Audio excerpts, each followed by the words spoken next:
Hai, Assalamualaikum teman-teman. Kembali lagi di channel Lentera, channel yang berusaha memberi cahaya bagi generasi muda di seluruh Indonesia. Yang belum subscribe, jangan lupa subscribe ya. Pernah nggak sih teman-teman mengalami kejadian seperti video yang tadi? Atau mungkin teman-teman pernah lupa menaruh kunci motor, SIM, STNK, dan hal-hal kecil lainnya yang seharusnya penting.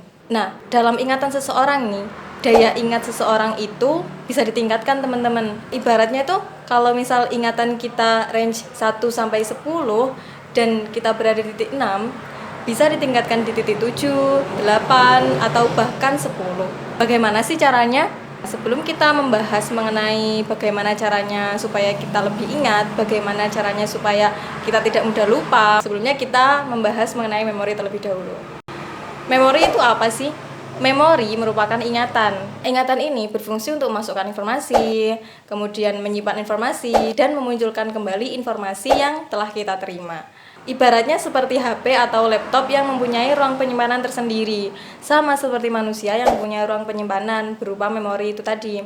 Namun, bedanya jika HP dan laptop mempunyai kapasitas memori yang terbatas, manusia mempunyai kapasitas memori yang sangat tidak terbatas. Tapi bagaimana kita bisa lupa? Apakah memori kita tidak cukup atau informasinya menghilang begitu saja? Sebenarnya informasi tersebut masih ada di otak kita. Namun bagaimana cara kita memanggil kembali atau memunculkan kembali? Nah, itulah yang paling penting. Nah, menurut Atkinson dan Shiffrin pada tahun 1968 menyebutkan bahwasanya di dalam otak kita atau proses informasi, proses penyerapan informasi itu melalui 3 tempat. Yang pertama memori sensori, yang kedua memori jangka pendek, dan yang ketiga memori jangka panjang.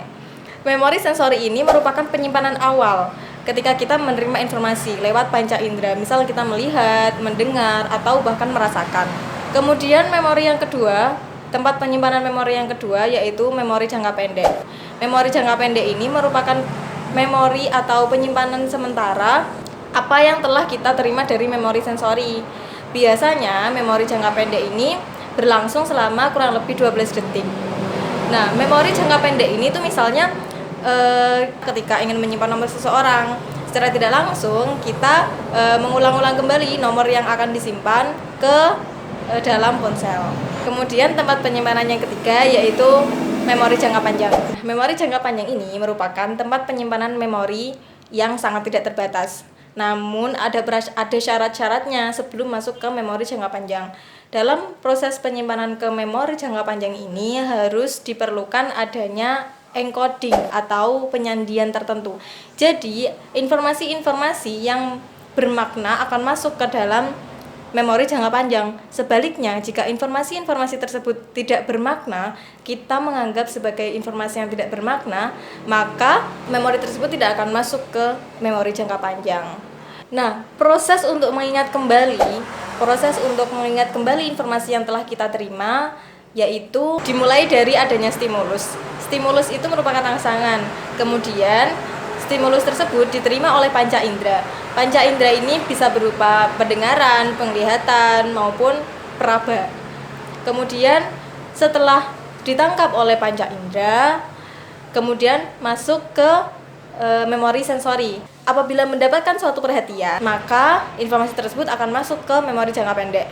Nah, perhatian ini bisa berupa pengulangan berkali-kali atau penglihatan secara jeli terhadap kejadian yang telah kita lihat atau pendengaran jeli terhadap informasi yang kita dengar. Kemudian ketika sudah mendapatkan perhatian masuk ke memori jangka pendek, lalu informasi tersebut merupakan informasi yang bermakna bagi kita menganggap bahwa informasi tersebut informasi bermakna, informasi penting, masuk ke dalam memori jangka panjang. Nah, dalam pemasukan informasi ke memori jangka panjang ini harus ada pengkodean. Pengkodean yaitu tadi kita menganggap bahwasannya informasi tersebut merupakan informasi yang penting dan bermakna. Masuk ke memori jangka panjang. Nah, dari memori jangka panjang ini ketika ingin melakukan pemanggilan ulang, maka akan masuk ke memori jangka pendek untuk melakukan pemanggilan ulang. Kemudian setelah itu barulah muncul respon-respon terhadap ingatan-ingatan yang telah kita terima. Lalu bagaimana proses lupa itu sendiri terjadi? Biasanya di tengah-tengah proses yang sudah dijelaskan tadi, dalam pemasukan informasi dari sensori memori ke memori jangka panjang itu ada kegagalan dalam perhatian. Misalnya, kejadian yang telah kita lihat atau yang telah kita dengar, informasi yang telah kita dengar itu tidak mendapatkan perhatian dari kita sendiri. Otomatis kegagalan dalam memasukkan informasi ke jangka pendek. Lalu ada kegagalan lagi di antara memori jangka pendek dan memori jangka panjang. Kegagalan ini bisa berupa tidak ada encoding untuk masuk ke memori jangka panjang. Jadi kejadian tersebut atau informasi tersebut bagi kita tidak bermakna. Jadi tidak ada penyandian untuk masuk ke memori jangka panjang. Nah seperti itu, biasanya kita bisa lupa kejadian-kejadian, misalnya 2 minggu yang lalu kita pakai baju apa sih? Kan kita nggak ingat kan, berarti memori tersebut hanya masuk ke memori sensori saja informasinya, tidak dimasukkan ke memori jangka pendek. Nah, di antara memori jangka pendek dan memori jangka panjang ada kegagalan berupa kegagalan encoding.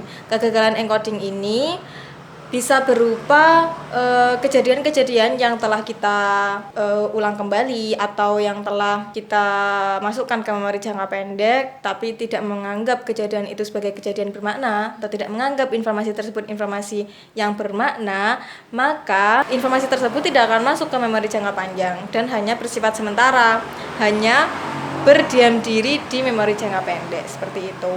Dari kegagalan-kegagalan yang telah disebutkan tadi ya, itu bisa memicu seseorang untuk terjadi lupa pada diri seseorang tersebut. Lupa itu apa?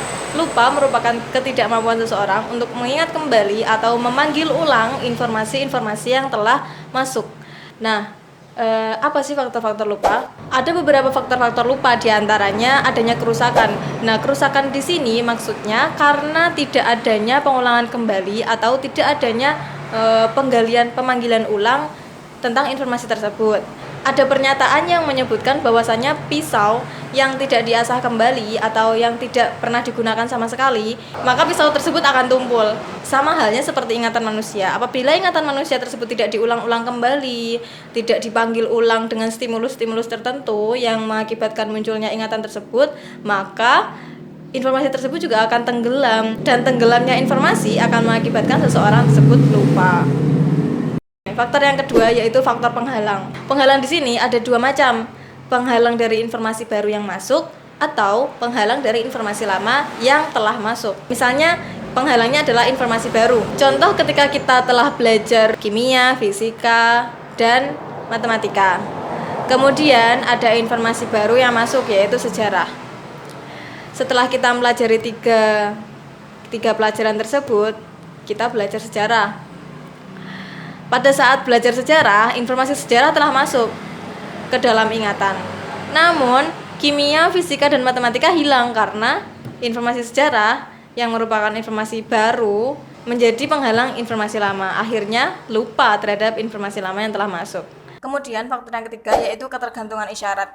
Ketergantungan isyarat ini misalnya, ketika kita udah belajar di kamar, udah hafal banget, udah paham banget, ternyata pas keluar kamar atau pas ujian, lupa semuanya, bahkan keluar kamar pun sudah lupa. Nah itu termasuk ketergantungan isyarat, karena otak kita sudah terlalu lama, otak kita sudah beradaptasi dengan lingkungan sekitar tadi tempat kita belajar, terus tiba-tiba keluar ruangan akhirnya blank, seperti itu. Lalu bagaimana cara mengatasi lupa? Cara mengatasi lupa ada banyak banget cara sebenarnya. Yang pertama yaitu overlearning. Overlearning ini merupakan belajar di mana belajar tersebut melebihi standar belajar teman-teman. Misal belajarnya teman-teman itu cuma biasa-biasa saja nih.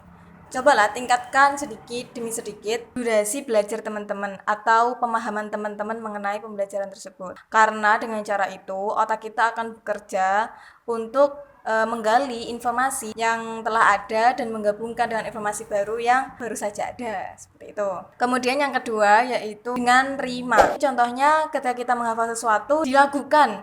Jadi ketika kita menghafal sesuatu nih, misal memori ada 3, pokoknya intinya dilakukan lah intinya. Kemudian ada dengan cara singkatan.